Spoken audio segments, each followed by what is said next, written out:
వైసీపీకి మైలేజ్ అనేది ఎప్పుడు ఒక రకంగా ఉండదు. ఒక్కొక్క టైంలో పెరగచ్చు, ఒక్కొక్క టైంలో తగ్గచ్చు. అది ఎన్నికల మీద ప్రభావం చూపించినప్పుడు ఆ మైలేజ్ కూడా తగ్గిపోద్ది ఒక్కొక్కసారి. ఎందుకంటే 2019లో వచ్చిన మైలేజ్ అప్పుడు గ్రాఫ్ చూసుకుంటే 2024లో చూసుకుంటే ఓట్ బ్యాంక్ అలాగే ఉంది గానీ, ఓటు శాతం అలాగే ఉంది గానీ, సీట్లయితే తగ్గిపోయినాయి, అధికారం అయితే కోల్పోయారు. అలాగే ఇప్పుడు కూడా ఈ మధ్య కాలంలో మొన్న వలంనేని వంశీ అరెస్ట్ నేపథ్యంలో అక్కడ ములాఖతులో భాగంగా జగన్మోహన్ రెడ్డి వచ్చి పరామర్శించడం, మాట్లాడడం, ఆ తర్వాత మిర్చి యార్డ్ దగ్గర వచ్చి మాట్లాడడం, ఆయన చేసిన వ్యాఖ్యలు, అలాగే అక్కడికొచ్చిన జనం, ఇవన్నీ భారీ జనసందోహం ఇవన్నీ చూసినప్పుడు ఒక్కసారిగా జనసేన కి షాక్ తగిలింది, జనసేనకి, టీడీపీకి. అలాగే జగన్మోహన్ రెడ్డి గారికి భారీగా మైలేజ్ వచ్చింది అనే సంగతి కూడా వాళ్ళకి అర్థమైంది. ఆ గ్రాఫ్ కూడా ఒక్కసారిగా పీక్ లెవెల్కి వెళ్ళింది. అంటే ఇంకా జగన్ మీద ఆదరణ ఏమాత్రం తగ్గలేదు.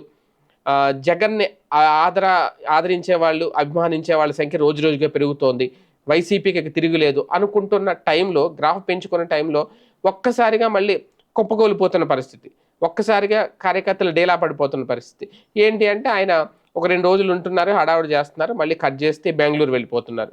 ఇక్కడ ఉండట్లేదు. ప్రజలకు అందుబాటులో ఉండట్లేదు. యాక్టివిటీస్ కంటిన్యూ చేయట్లేదు. యాక్టివిటీ స్టార్ట్ చేస్తున్నారు. ఆ యాక్టివిటీ అంతటితో ఆపేస్తున్నారు. కంటిన్యూ చేయట్లేదు. ప్రజల్లోకి ఎప్పుడు వెళ్తారు, ఎప్పుడు తిరుగుతారు అనే దానికి సంబంధించి క్లారిటీ ఇవ్వట్లేదు. అలాగని చెప్పి ఆయన చుట్టూ ఉన్న వాళ్ళు అడగలేరా అంటే అందరూ టెన్షన్‌లోనే ఉన్నారు. అందరూ భయపడుతూనే ఉన్నారు.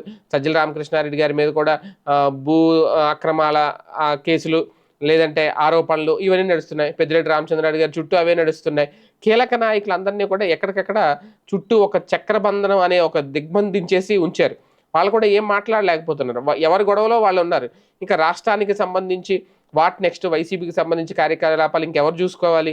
జగనే చూసుకోవాలి. అందుకని జగన్ కూడా ఆయన ఏం చూసుకుంటున్నాడు, ఏదో కార్యక్రమంలో పాల్గొంటున్నారు, మళ్ళీ రెస్ట్ తీసుకుంటున్నారు, వెళ్ళిపోతున్నారు, బెంగుళూరు వెళ్ళిపోతున్నారు. ఈ లోపల ఆయన వెళ్ళిన టైంలో వీళ్ళు ఏదో ఒక అరెస్ట్ చూపిస్తున్నారు. మళ్ళీ కొన్ని రోజులు అదొక అయోమయం, అదొక టెన్షన్. ఇలాగే నడిచిపోతుంది. అంటే ఒక్కసారిగా ఒక మంచి మైలేజ్ వస్తుంది జగన్ వస్తే అనుకున్న టైంలో మళ్ళీ యాక్టివిటీ కంటిన్యూ కాకపోవడంతో ఆ గ్రాఫ్ అయితే పడిపోయే ప్రమాదం కనిపిస్తోంది అనేది విశ్లేషకులు చెప్తున్నారు.